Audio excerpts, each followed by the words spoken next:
आज एक ब्राह्मणी और नेउरा का आप खूब सुंदर कथा सुने। बहुत पुरानी बात है। एक नगर में एक ब्राह्मण रहा करता। ब्राह्मण बड़ा धर्मी के व्याकृत था। वो अपना अधिकांश समय पूजा पाठ में ही लगाया करता था। ब्राह्मण का कोई संतान नहीं था, इसलिए उसकी पत्नी ने अपना जीवन बहलाने के लिए एक नेउरा पाल रखी थी। नेउरा को ब्राह्मण के घर में घूमने फिरने की पूरी छूट दिया गया था। वो जहाँ जाता वहाँ घूम लेता। ब्राह्मणी को नेवला बड़ा प्यारा था। वो उसकी पूरी देखभाल रखती थी। थोड़े दिनों के बाद ब्राह्मणी का एक लड़का पैदा हुआ। ब्राह्मण ने अपनी पत्नी से कहा कि देखो, भगवान की दया से अब हमारे घर में संतान आया है, इसलिए अब इस नेवरा को घर से निकाल दो। कहीं ऐसा ना हो कि ये नेवरा बच्चे को कुछ नुकसान पहुंचा दे। ब्राह्मणी को नेवरा तो बहुत प्यारा था। उसने ब्राह्मण की बात नहीं मानी। घर से जैसे नेवरा पहले रहा करता था वैसे ही रहने लगा। ब्राह्मणी अपने बच्चे के साथ साथ नेवरा का पूरा ध्यान रखती। वो जब बच्चे को दूध पिलाती तब नेवरा को भी दूध पिलाती। नेवरा और बच्चा दोनों धीरे धीरे बढ़ने लगे। एक दिन की बात है, ब्राह्मणी कुएं से पानी लेने चली गई थी। बच्चा पालने में पारा सो रहा था और नेवला इतने में किसी तरफ से घर में एक सांप आ गया और वो बच्चे को काटने के लिए उसकी तरफ बढ़ने लगा। नेवला ने जब सांप को बच्चे की तरफ आते हुए देखा तब वो सतर्क हो गया।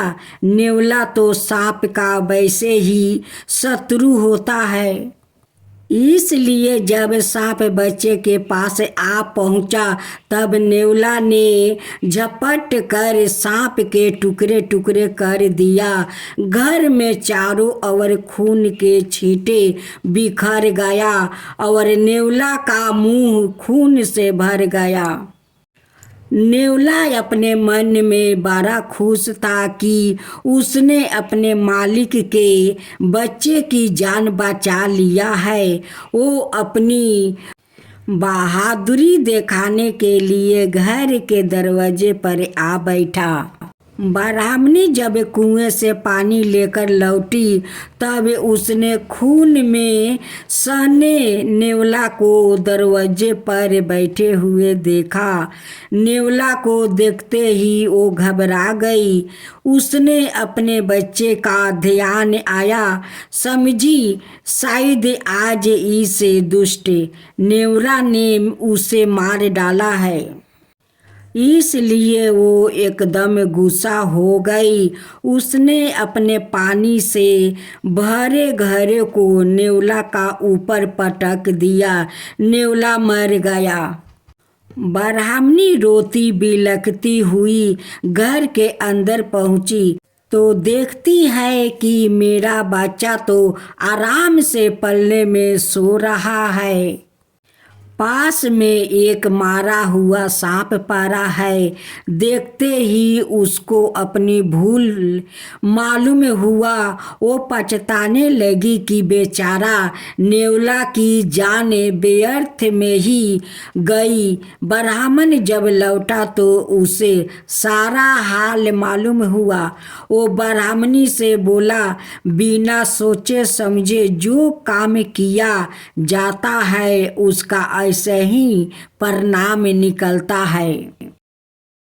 एक हाथी और गीदड़ का खूब सुंदर कथा।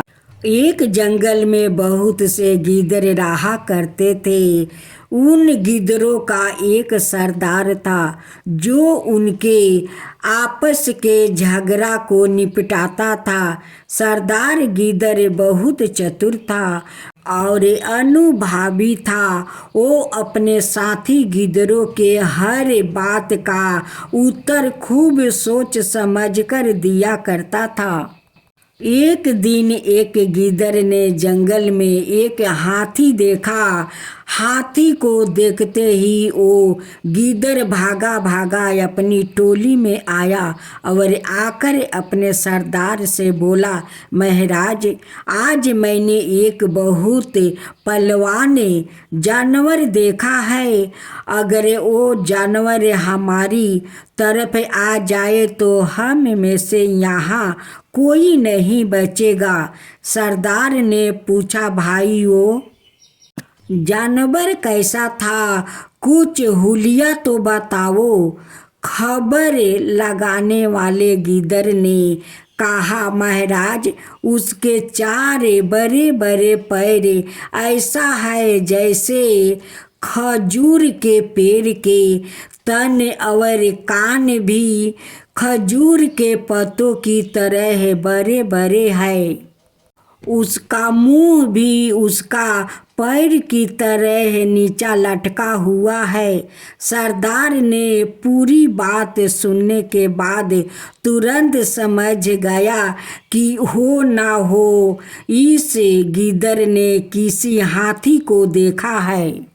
इसलिए उसने अपने डरे हुए साथियों को हिम्मत दिलाने के लिए कहा, भाइयों, दुनिया में किसी चीज का बड़ा होना ही कोई बड़ी बात नहीं है। शरीर से अधिक मूल्यवान बुद्धि का होता है। इसलिए आप लोग को घबराने की कोई बात नहीं है। सब गिदड़ सरदार की बात सुनकर एक दूसरे की तरफ देखने लगे। सरदार बोला, देखो भाई, एक छोटी सी आगी की चिंगारी बड़े बड़े जंगलों को जला देती है।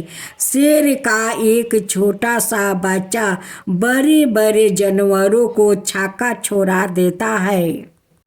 आप सब हिम्मत राख कर यहाँ रहिए। हर मुसीबत का सावधान दिमाग से और शरीर से किया जाता है।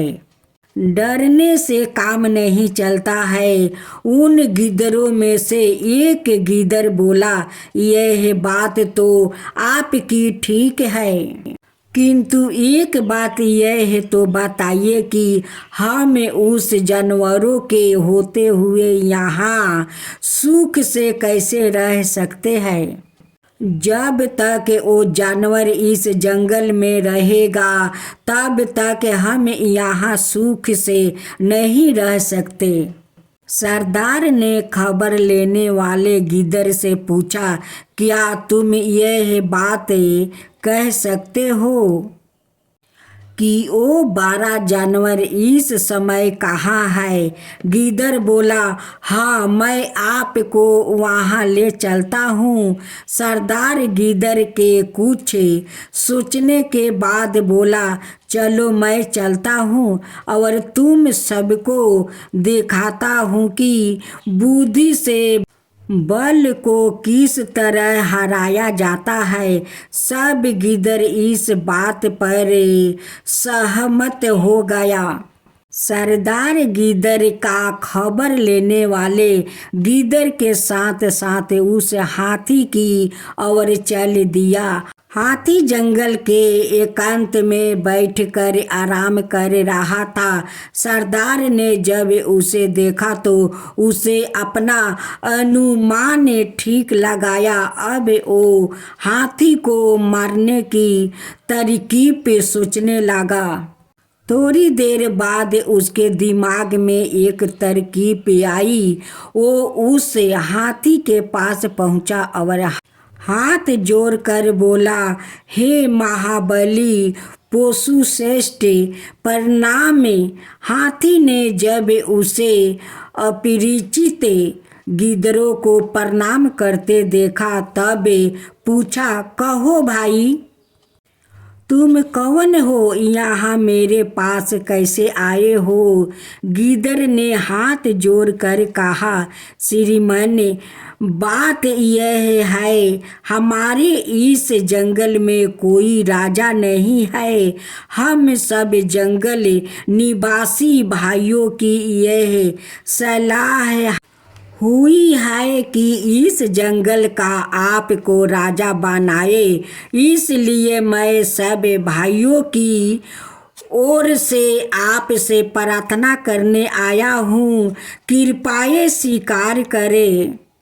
हाथी अपने मन में बड़ा खुश हुआ, परंतु दिखाने के लिए बोला, भाई, तुम लोग अपना और कोई राजा चुन लो, मैं अपना यहाँ ठीक हूँ, राजा बनकर क्या करूँगा।